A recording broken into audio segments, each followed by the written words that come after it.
आइए, स्वागत है आप सभी का ओमेगा स्टडी चैनल में। और ये है साइंस का पार्ट 2। ठीक है, पहले पार्ट में हम लोगों ने यहाँ पर पूरे 50 प्रश्न किए थे, जिसमें से आप लोगों ने बहुत अच्छा रिस्पांस दिया। ठीक है, अब ये सेकंड पार्ट है। इसमें देखिए आप लोग पूरे 40 प्रश्न वहाँ पे आप लोगों को करना है। 80 प्रश्न पूछे जाएंगे। ठीक है, 50% इस बार एक्स्ट्रा है। ठीक है, तो स्टार्ट करते हैं। यहाँ पर देखिए फटाफट रिविजन के साथ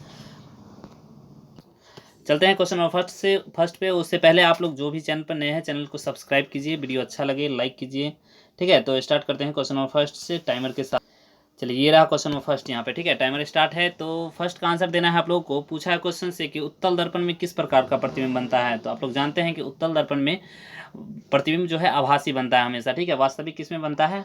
अवतल में बनता है। ठीक है, नेक्स्ट क्वेश्चन यहाँ पे सेकंड नंबर पूछा है, अवतल लेंस में आवर्धन m बराबर क्या होता है। ठीक है, तो अवतल लेंस में आवर्धन क्या होता है? आप लोग जानते हैं प्रतिबिंब की ऊंचाई बट्टे बिंब की ऊंचाई, यानी कि v/u होता है। ठीक है, तो ऑप्शन नंबर यहाँ पे क्या हो जाएगा? लास्ट बिल्कुल करेक्ट आंसर हो जाएगा। ठीक है, नेक्स्ट क्वेश्चन चलते हैं क्वेश्चन नंबर 3 पे। और पूछा यहाँ पर है, प्रकाश के अपवर्तन के कितने नियम हैं। तो देखिए, प्रकाश के परावर्तन और अपवर्तन दोनों के 2 ही नियम है। ठीक है, तो ऑप्शन नंबर यहाँ पे क्या होगा? बी बिल्कुल करेक्ट हो जाएगा। ठीक है, क्वेश्चन नंबर 4 चलते हैं। यहाँ पर पूछा है, निर्गत किरण एवं अभिलंब के बीच के कोण को क्या कहते हैं। देखिए, निर्गत किरण और अभिलंब जब आता है, निर्गत किरण मतलब बाहर निकलता है, ठीक है, और अभिलंब के बीच जो बनेगा कोण उसे परावर्तन कोण कहेंगे। ऑप्शन नंबर यहाँ पे बी सही हो जाएगा। ठीक है, चलते हैं अगला प्रश्न यहाँ पे क्वेश्चन नंबर 5 की तरफ। और पांचवा प्रश्न यहाँ पे पूछा है, निम्न में से कौन सा ऐसा व्यक्ति है जो नेत्रदान नहीं कर सकता। ठीक है, तो जिसको भी देखिए यहाँ पर जिसको भी बीमारी होगा एड्स का, ठीक है, वो नहीं कर सकता है। ठीक है, तो 5 का यहाँ पे ए आंसर हो जाएगा। ठीक है, एड्स वाले व्यक्ति, एड्स से पीड़ित व्यक्ति कभी भी नेत्रदान नहीं कर सकते हैं। ठीक है, नेक्स्ट क्वेश्चन यहाँ पे 6 नंबर देखिए। पूछा है, किसी वस्तु का प्रतिबिंब आंख के जिस भाग पर पड़ता है, जिस भाग पर बनता है, उसे क्या कहते हैं? उसे कहते हैं रेटिना। ठीक है, नेक्स्ट क्वेश्चन चलते हैं क्वेश्चन नंबर 7। यहाँ पे पूछा क्या है? पूछा यहाँ पर है कि नीले वर्ण के प्रकाश से हरे वर्ण की वस्तुओं को प्रतिदीप्त करने पर वह वस्तु कैसी दिखेगी?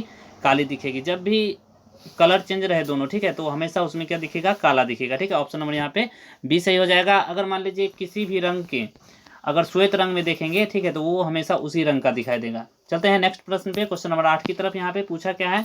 पूछा है, ऊर्जा का ऐसा मात्रक क्या होता है। आप लोग जानते हैं ऊर्जा का ऐसा मात्रक क्या होता है? जूल होता है। ठीक है, ऑप्शन नंबर यहाँ पे बी बिल्कुल करेक्ट हो जाएगा। ठीक, नेक्स्ट क्वेश्चन चलते हैं क्वेश्चन नंबर 9 पे। यहाँ पे पूछा क्या है? पूछा है, परिपथ में विद्युत धारा का माप किससे की जाती है। तो विद्युत धारा का माप किया जाता है, वो है, आप लोग जानते हैं विद्युत परिपथ में धारा की माप की जाती है, वो है हमारा ए मीटर। ठीक है, ऑप्शन नंबर यहाँ पे बी बिल्कुल करेक्ट हो जाएगा। चलते हैं नेक्स्ट प्रश्न यहाँ पे क्वेश्चन नंबर 10 की तरफ। पूछा है, एक विद्युत हीटर की कुंडली जिसका प्रतिरोध कितना है? 55 ओम है, और 220 वोल्ट के स्रोत से जो लगी हुई है उसका मान क्या होगा। तो हमेशा क्या करना है आप लोग को? 220 बट्टे क्या करना है? 55 करना है। ठीक है, और इससे 5 चौक 20, यानी कि 4 बार में कर जाएगा, तो 4 एम्पियर इसका सही आंसर हो जाएगा। ऑप्शन नंबर ए बिल्कुल करेक्ट हो जाएगा। चलते हैं नेक्स्ट प्रश्न यहाँ पे क्वेश्चन नंबर 11 की तरफ। और पूछा यहाँ पर है, विभवांतर को मापने वाले यंत्र को क्या कहते हैं। तो विभवांतर को मापने वाले यंत्र को कहते हैं वोल्ट मीटर। ऑप्शन नंबर यहाँ पे बी बिल्कुल करेक्ट होगा। चलते हैं नेक्स्ट प्रश्न यहाँ पे क्वेश्चन नंबर 12 की तरफ। और 12 नंबर यहाँ पे प्रश्न बोला है, जैसा कि आप देख पा रहे हैं, जब विद्युत धारा की दिशा चुंबकीय क्षेत्र की दिशा के लंबवत होती है तो आरोपित बल का परिमाण कितना होता है। ठीक है, तो आरोपित बल का परिमाण जो होता है वो होता है अधिकतम।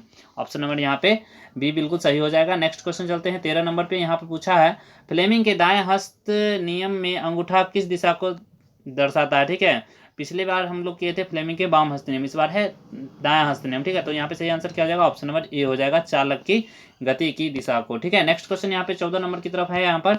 और पूछा यहाँ पर 14 नंबर प्रश्न की, बैटरी से किस प्रकार की धारा प्राप्त की जाती है। तो आप लोग जानते हैं बैटरी से जब भी हम धारा प्राप्त करेंगे तो वो होगा सिर्फ और सिर्फ डीसी करंट। ठीक है, कौन सा current? DC current. Option number A यहाँ पर सही हो जाएगा। ठीक, अगला प्रश्न हमारे सामने है 15 नंबर की, ऊर्जा के सभी रूप में अनंत स्रोत किसे माना जाता है। उसे माना जाता है जो हमारे सूर्य भगवान हैं उन्हें। ठीक है, ऑप्शन नंबर यहाँ पे सी सही हो जाएगा। ठीक है, आप जानते हैं 17 फरवरी से होने वाली है आपका एग्जाम, और 17 फरवरी में आप लोगों को पूछा जाएगा साइंस के ऐसे ही प्रश्न। और ये है पार्ट 2, और जो लोग भी पार्ट 1 नहीं देखे हैं वो वीडियो के प्ले लिस्ट में जाए और वीडियो के पार्ट 1 जरूर देखें। ठीक है, बहुत ही अच्छा क्वेश्चन करवाया गया है, तो आपका कोई क्वेश्चन छूटे ना, इसके लिए सारे प्रश्न को कीजिए। ठीक है, यहाँ पर देखिए 16 नंबर प्रश्न, जैसा कि देख पा रहे हैं, सूर्य के प्रकाश से हमें जिस गर्मी की अनुभूति होती है उसमें कौन सा विकिरण होता है। तो उसमें अवरक्त विकिरण होता है। ऑप्शन नंबर यहाँ पे बी बिल्कुल सही हो जाएगा। ठीक है, थोड़ा सा विद्यार्थी लोग बोल रहे हैं कि थोड़ा सा जूम, तो यहाँ पे जूम कर देता हूँ मैं थोड़ा सा, ये लीजिए, अब तो दिखाई दे रहा है अच्छे से। ठीक, तो 17 नंबर प्रश्न यहाँ पे चलते हैं। 17 नंबर प्रश्न बोला है कि वैसा रासायनिक अभिक्रिया जो एक ही दिशा में अग्रसर होती है, जो एक ही दिशा में अग्रसर होती है उसे कहते हैं हम लोग अनुत्कर्मणीय, ठीक है। ऑप्शन नंबर ए यहाँ पर करेक्ट है। नेक्स्ट क्वेश्चन यहाँ पे 18 नंबर की तरफ, और पूछा 18 नंबर है कि शाक सब्जियों को विघटित होकर कंपोस्ट बनाने की प्रक्रिया को क्या कहते हैं। तो शाक सब्जी से जब भी विघटित हो जाता है उसे बोलते हैं ऊष्माक्षेपी, ठीक है। नेक्स्ट क्वेश्चन चलते हैं क्वेश्चन नंबर 19 की तरफ, और 19 नंबर प्रश्न यहाँ पे पूछा है लेड नाइट्राइट का चूर्ण एक प्रखनली में लेकर गर्म करने पर भूरे रंग का धुआं देता है। देखिए जब भी भूरा रंग का धुआं देगा तो वो हमेशा नाइट्रोजन ऑक्साइड का ही होगा, ठीक है। ऑप्शन नंबर यहाँ पे बी सही हो जाएगा। चलते हैं नेक्स्ट प्रश्न यहाँ पे 20 नंबर पे, और पूछा है नींबू में किस प्रकार का अम्ल पाए जाते हैं। नींबू आप लोग बहुत बराबर नहीं पीते रहते हैं, सिट्रिकम, ठीक है, एसिटिक मत मारिएगा, ठीक है। नेक्स्ट क्वेश्चन यहाँ पे चलते हैं, 21 नंबर पूछा है वे पदार्थ जिसका स्वाद खट्टा होता है, तो खट्टा होगा तो क्या जाएगा, अम्ल हो जाएगा। आगे पढ़ने की जरूरत भी नहीं है, इसे पढ़ लीजिएगा तो खराबी नहीं करेगा। नीले लिटमस पत्र को क्या करता है, लाल करता है। नेक्स्ट यहाँ पे 22 नंबर प्रश्न पूछा है सोडियम हाइड्रोक्लोराइड का पीएच मान किसके बराबर होता है। सोडियम हाइड्रोक्साइड का, ठीक है। तो ऑप्शन नंबर क्या हो जाएगा यहाँ पे, ऑप्शन डी बिल्कुल सही हो जाएगा।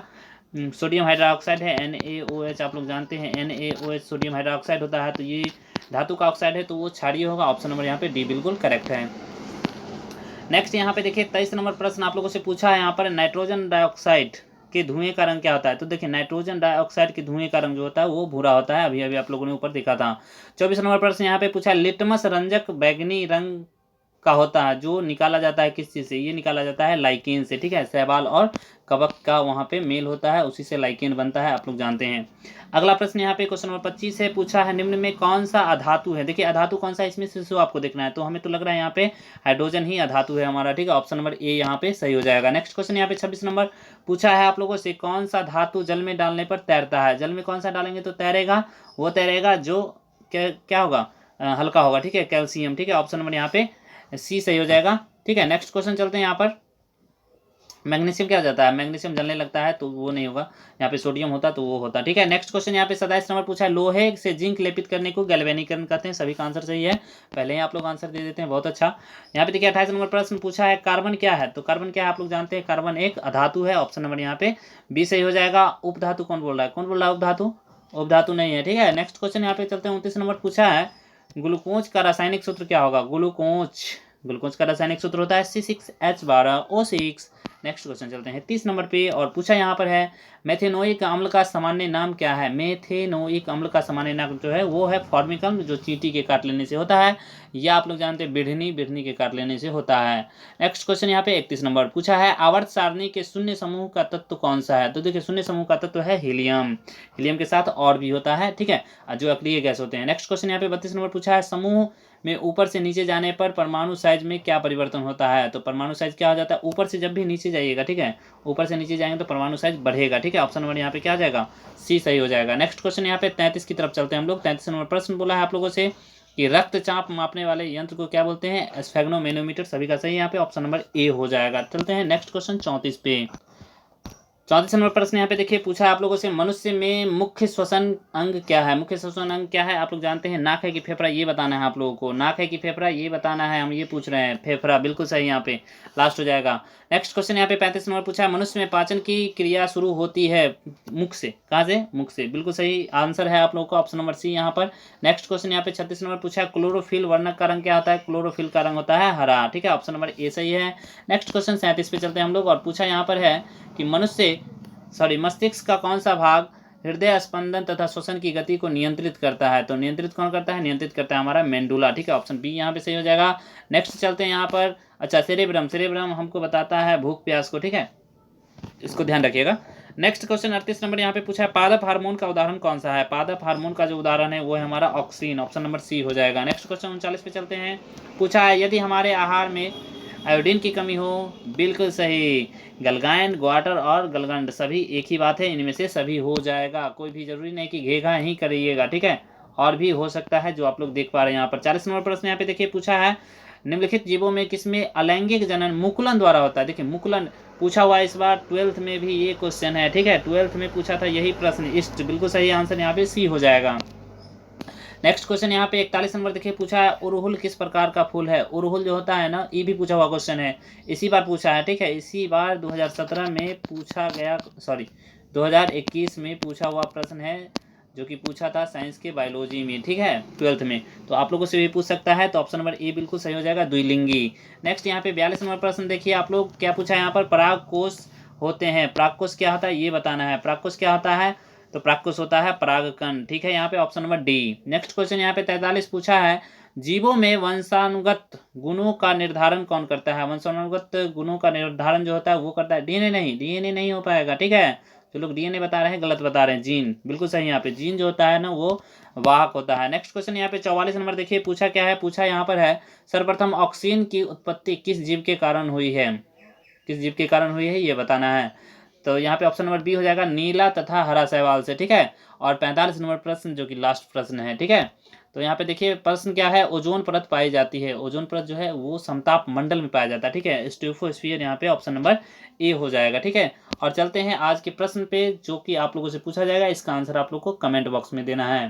ठीक है, तो चलते हैं यहाँ पर क्वेश्चन देख लीजिए। क्वेश्चन है यहाँ पर कि निम्नलिखित में कौन सा एक जलीय आहार श्रृंखला को दर्शाती है।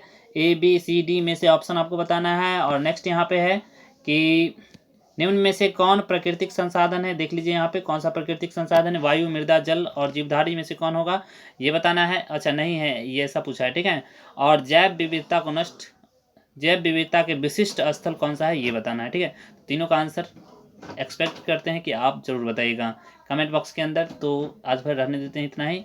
अगले पार्ट में हम लोग करेंगे फिर से यही प्रश्न नहीं, मतलब इसी तरह के प्रश्न। ठीक है, तो चलते हैं, बाय बाय, टेक केयर। आप लोग लगे रहिए, एग्ज़ाम को अच्छे से दीजिए और अच्छा से अच्छा नंबर प्राप्त कीजिए।